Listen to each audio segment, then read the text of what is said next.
o estudo da apelação, agora vendo questões procedimentais, literalmente, no sentido dos atos que se sucedem quanto à interposição e formalidades da apelação. Então, interposição da apelação, vejam o que se encontra no artigo 1010 do CPC. Deixa eu trazer ele já de cara aqui para os senhores. Em 1010 caput, que me interessa aqui.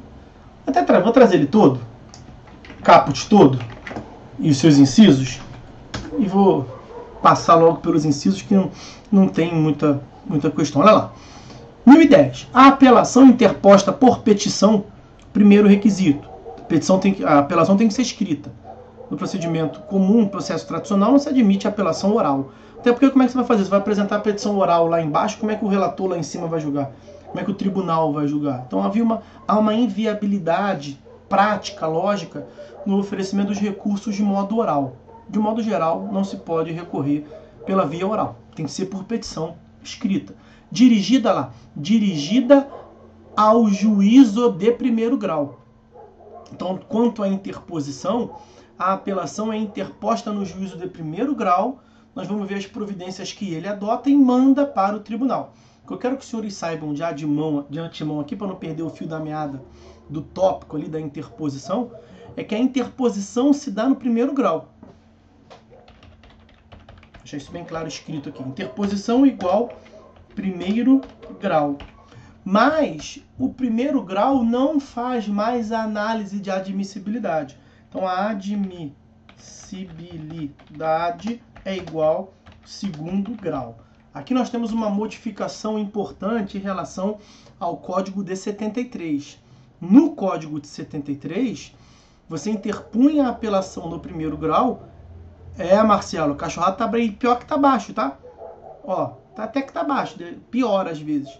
Lamento, peço venha aos senhores, mas eu ainda não. Se eu tivesse o poder de calar a boca deles, isso me faria um bem enorme, porque tem madrugada que eles ficam atacados. Cachorro da vizinhança, eu não tenho cachorro não. Nada contra os cachorros, tá? Porque eu não tenho tempo para cuidar. Bom, vamos seguir. A apelação é interposta no primeiro grau, mas a admissibilidade é a competência do juízo de segundo grau. Então nós temos aqui um procedimento bifásico. Tá? Interpõe no primeiro grau e quem analisa a admissibilidade é o segundo grau. Olha os parágrafos desse artigo 1010. O que me importa agora é o parágrafo 3º, mas vamos chegar nele lendo os outros que são importantes. Quais são as providências que o juízo de primeiro grau adota? Parágrafo 1º. O apelado. Quem é o apelado? Aquele contra quem se apela. Então é a parte que ganhou no primeiro grau, a outra parte sucumbente apelou, e ele que ganhou é o apelado. Ele é o recorrido. O apelado será intimado para apresentar contrarrazões no prazo de 15 dias. O que nós temos aí? Contraditório, contrarrazões, isonomia, 15 dias. 15 dias para o recorrente apelar, 15 dias para o recorrido contrarrazoar a apelação. Parágrafo 2º. Se o apelado interpuser a apelação adesiva, da qual nós falamos aqui, no prazo do recurso principal, para contrarrazoar o recurso principal, você pode oferecer o seu recurso adesivo. Olha lá. Se o apelado, além de contrarrazoar, oferecer também a apelação adesiva, vejam lá o artigo 997, o juiz intimará o apelante para apresentar contrarrazões.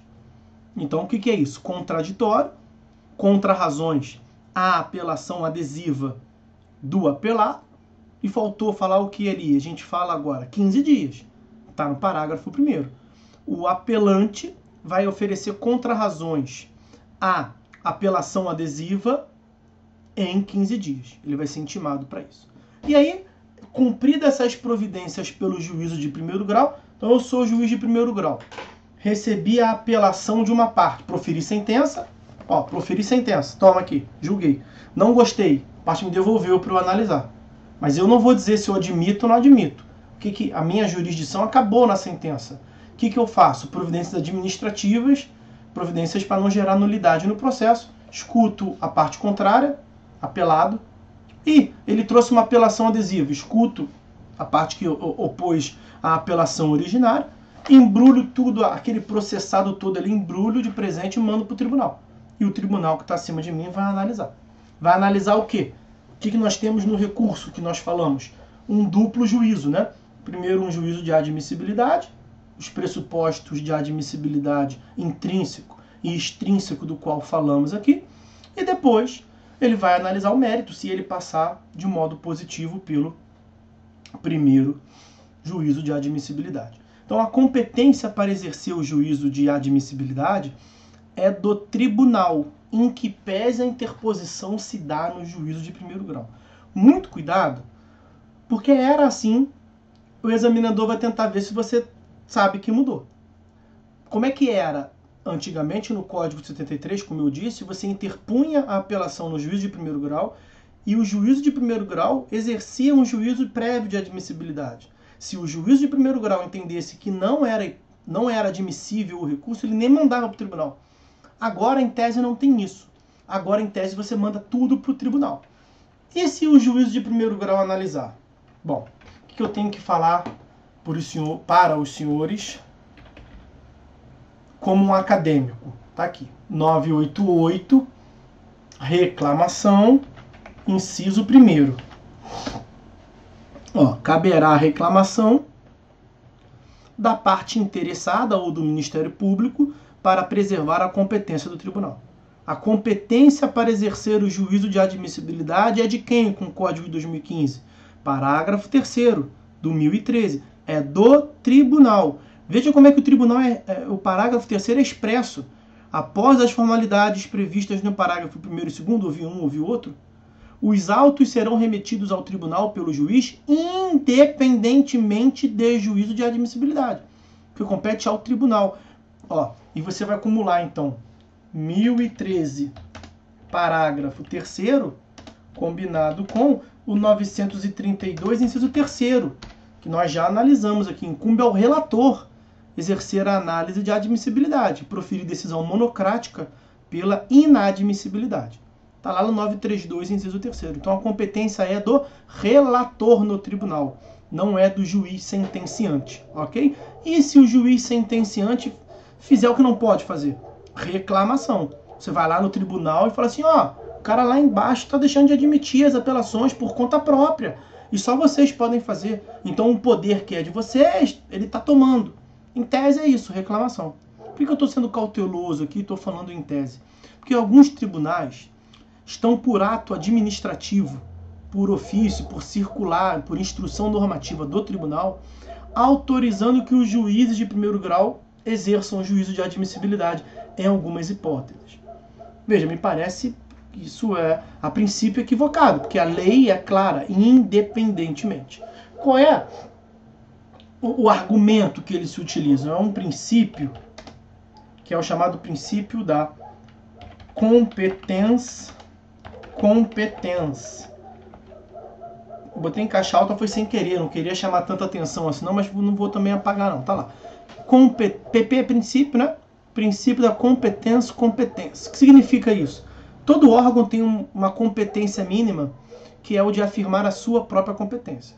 Então, por isso que o juízo incompetente pode exercer jurisdição. Mas ele é incompetente, ele pode dizer que batata quente, comigo não tá. Passar para o outro. Com base nessa ordem de ideias gerais, o que os tribunais estão dizendo? Se a lei disse que a competência é minha, eu faço com essa competência o que eu quiser. Então, o juiz não pode exercer juízo de admissibilidade, a não ser que eu, o tribunal, digo que é essa minha competência, eu estou delegando para ele. Porque aí não vai ter o 988, inciso 1º, nesse sentido de afronta. O 988, inciso 1º, é como que uma afronta do juiz de primeiro grau, que está fazendo o que não poderia fazer. Havendo essa delegação administrativa, em tese o juiz poderia fazer, porque o tribunal, que é o dono da competência, jogou para eles, devolveu para ele. Veja, é uma questão complicada, aqui vai depender, vamos ter que esperar uma posição do STJ nesse sentido. Mas quanto à interposição, é isso. Pela letra fria da lei é isso. alguns tribunais estão deferindo e tem juiz aí reconhecendo a intempestividade com base no ato administrativo ou um ato normativo do tribunal. O tribunal não tem competência legislativa para mudar o CPC. É uma questão tormentosa que vai nos exigir aí um amadurecimento da questão, especialmente uma decisão de modo definitivo pelo STJ, que pelo artigo 105 da Constituição, inciso 3º, nós veremos, compete dar a última palavra sobre a lei federal. Ok? Bom, então está visto aí a questão da interposição. Eu já coloquei acima aí para os senhores questões de formalidade. Com toda franqueza, nada demais. Vou só jogar aqui para baixo para os senhores, para ficar mais organizado possível. Então, formalidades. Quais são as formalidades da apelação, do recorrente na apelação? Sinceramente, basicamente nenhuma. Se a lei não tivesse previsto isso, nada ia mudar. Nada ia mudar por quê? O que ele diz? A apelação é interposta por petição no juiz de primeiro grau. Aí é uma questão de interposição que nós já vimos. O que eu quero tratar aqui é dos incisos do artigo 1010. Conterá, a apelação conterá os nomes e a qualificação das partes. Mas já não está no processo? Tirando a hipótese de um recurso de terceiro prejudicado, 996, parágrafo único, já não está no processo? Veja, e todo ato de impulsionamento, de pretensão da parte, já não tem que ter isso mesmo? Então, veja, não tem necessidade, isso aí é detalhe, é filigrana. Se o segundo, a exposição do fato do direito, o que é isso, senão é a causa de pedir? Ninguém vai, 932 não diz que você tem que impugnar especificadamente? Você tem que apresentar quais são as suas causas que te levam a pedir os fatos e fundamento do direito. Não muda nada. Inciso terceiro, as razões do pedido de reforma ou de decretação da nulidade. Veja, então por que você está impugnando? Quais são as razões que te levam a pedir? É causa de pedir também. Não tem nada demais aqui. Ninguém vai fazer uma apelação. Ninguém. Na prática acontece, mas quem seja minimamente sério, comprometido com o direito, não vai fazer uma petição sem ter razões, sem ter a exposição do motivo. Então veja que o inciso 3º do 1010, você pode até acumular com o 932, inciso 3º. O relator vai deixar de admitir se não impugnar especificadamente. Então, inciso 2º e 3º do 1010. E por fim, o 1010, inciso 4º. O que deve conter a petição? Pedido de reforma ou de invalidação. O pedido de uma nova decisão. Se você não está satisfeito, se você está impugnando, lembram do tantum devolutum quantum appelatum, que é o princípio da congruência, que falamos ainda há pouco, no âmbito do tribunal. Princípio da congruência no tribunal. Significa isso, princípio da congruência. É a limitação da jurisdição àquilo que foi pedido. Então, se o tribunal só pode exercer jurisdição... Espera aí que acho que deu ruim aqui, será? Não, foi. Se o tribunal só pode exercer jurisdição no limite do que é pedido, é claro que a parte tem que pedir. Então, vamos já combinar uma coisa aqui para não perder tempo nos outros recursos. Todo recurso tem que ter isso aí. Lembra que eu falei que a apelação é o recurso por excelência, o procedimento ordinário dos recursos, que é aplicável subsidiariamente aos demais recursos? Agravo de instrumento, tem que ter as partes, tem que ter a causa de pedido, tem que ter pedido.